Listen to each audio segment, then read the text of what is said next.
Pada kesempatan ini, saya akan menjelaskan tentang hukum pidana dalam teori kausalitas. Saya akan membahas dengan singkat, padat, dan jelas. Pertama-tama, saya ingin bertanya, apa itu kausalitas? Kausalitas adalah sebuah rangkaian proses sebab akibat yang terjadi dalam suatu kejadian hukum dari awal hingga akhir kejadian, yang berisi tentang apa yang dilakukan dan apa yang terjadi dalam tindakan hukum tersebut.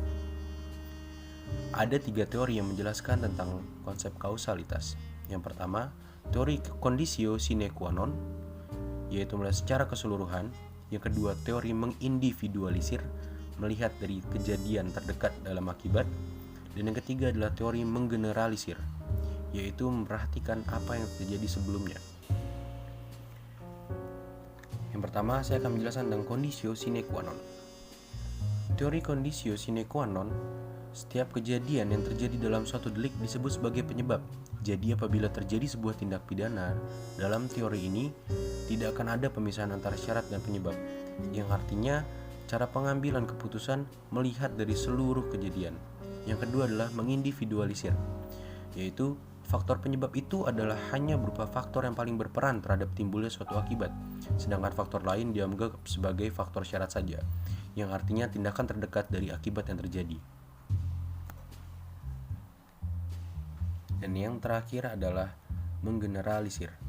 Menggeneralisir yaitu teori yang dalam mencari sebab dari rangkaian faktor yang berpengaruh atau berhubungan dengan timbulnya akibat adalah dengan melihat dan menilai pada faktor mana yang secara wajar dan menurut akal serta pengalaman pada umumnya menimbulkan suatu akibat menggunakan akal sehat.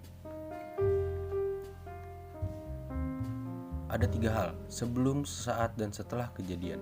Contoh, kemarin Merah membeli pedang dan belajar menggunakannya. Lalu tadi sore Putih dan Hitam bermain.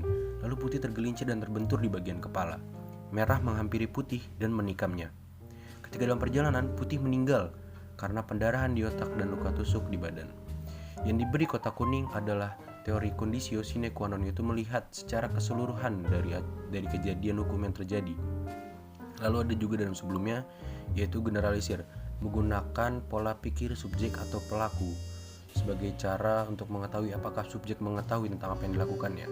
Dan yang terakhir adalah individualisir, yaitu melihat kejadian apa yang paling dekat dengan kematian korban, apakah tergelincir atau karena tertusuk oleh pedang. Mungkin itu saja yang dapat disampaikan pada presentasi kali ini. Apabila ada kekurangan, mohon dimaafkan. Terima kasih banyak.